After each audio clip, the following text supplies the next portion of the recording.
Okay, so in this video, we are going to discuss opening up a Treasury account. Opening up a Treasury account is not rocket science, it's actually very easy. We're just going to go to treasurydirect.gov, going to click open a new account, and going to have 3 steps. It's pretty much self-explanatory. I don't think I need to walk you through this part. Okay, and when you complete all of those steps, they will email you your account number, and that's the only time they would tell you your account number. So you should like favorite that email and maybe also write it down somewhere.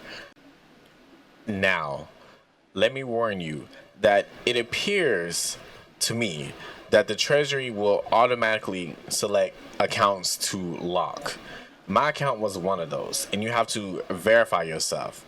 The Treasury 5444 form is to do that.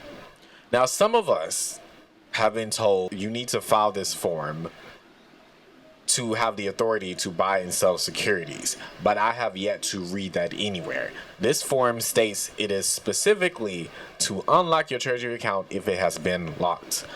I've had a few people ask me, well, how do I know if my Treasury account is locked?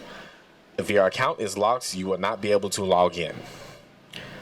So again, if you are opening up a new Treasury account, I do recommend filling this form out and mailing it immediately.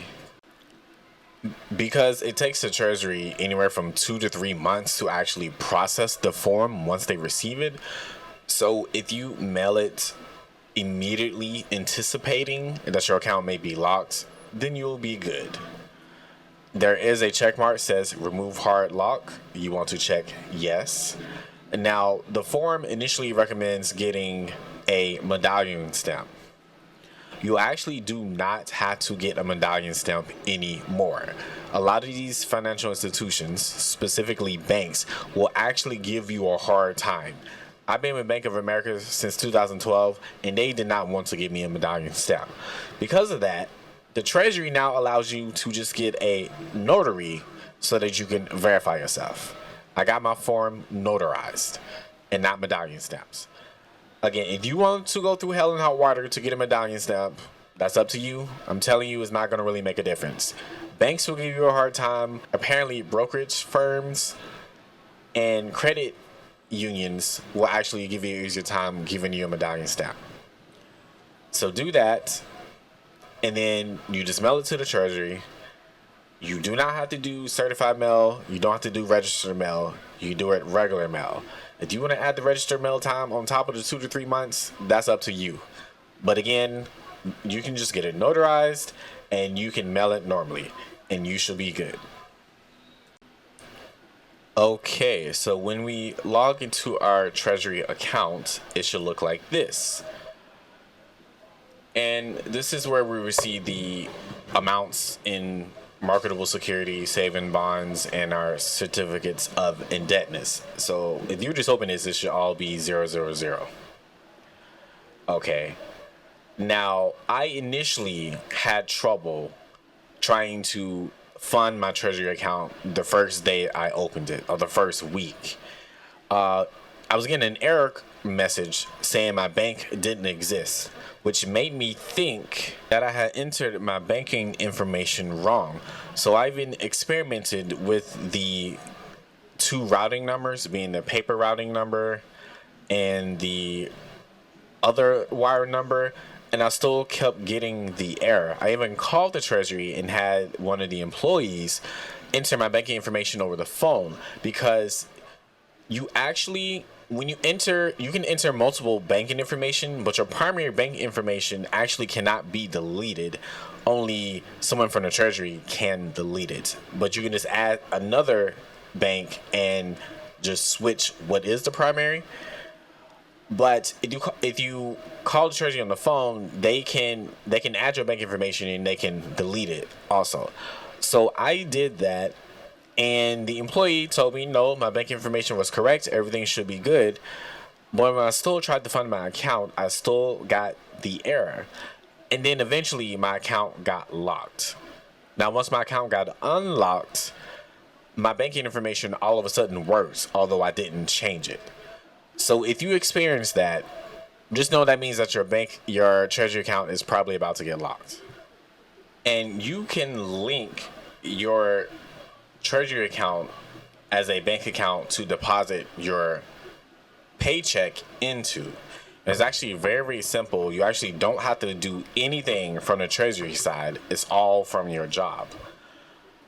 Essentially, you would just enter your treasury account number as your bank account number with no dashes, so no dashes, no spaces, and just the treasury routing number. This is the treasury routing number right here, 0517361158.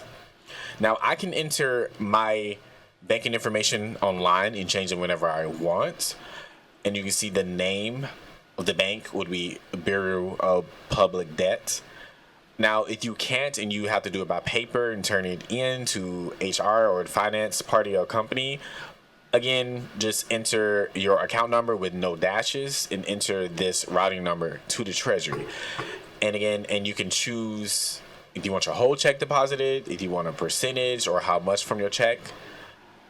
And yeah, that's how you automatically fund your treasury account from your paycheck. Let me also warn you, when I was trying to look up the documentation about funding your treasury account by automatically setting up your paycheck to be deposited into your account, this is what I was reading.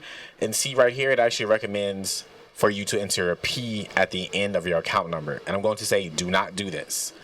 Because when you do this, the Treasury takes that amount of money and automatically makes it into a payroll certificate of indebtedness, which is different from a default certificate of indebtedness. Payroll certificate of indebtedness can only be used to purchase saving bonds, and saving bonds are not marketable securities, and they don't reach maturity for 5 years, and you can't even get the money back from them for a year. I did discover that the payroll certificate of indebtedness can actually be redeemed back to your bank account if it has not been used to purchase saving bonds already. But if it has purchased saving bonds, you have to wait a year to even see that money again. So be careful about that. Do not enter a P at the end, please. So if we do not enter a P, they will fund your account as a default 0% certificate of indebtedness, and that can be used to purchase any type of security, while again the payroll certificate of indebtedness can only purchase saving bonds. So again, be aware of that. Some of us have also been told that if we deposit our paycheck into the treasury, it will get securitized and we will get double the amount. I'm here to unfortunately let you know that that statement is not true. You do not get double the amount, unfortunately. So, is there any benefits from depositing your check into the treasury? Honestly, you can set up your account to automatically purchase different types of securities. And the only benefit that I see is if you wanted to automatically purchase securities and you could just have your check automatically deposited and it can then take from that and automatically purchase the securities. But that is the only convenience that I see. Otherwise, I don't know if the Treasury is offering debits and credit cards, which I doubt. So if there's something that I'm missing, can you please let me know in the comments? But other than that, I don't really see a reason for it, honestly. So that's going to be the end of this video. I know it was a short video, but if you have any questions, to put them in the comments and I will try to answer them.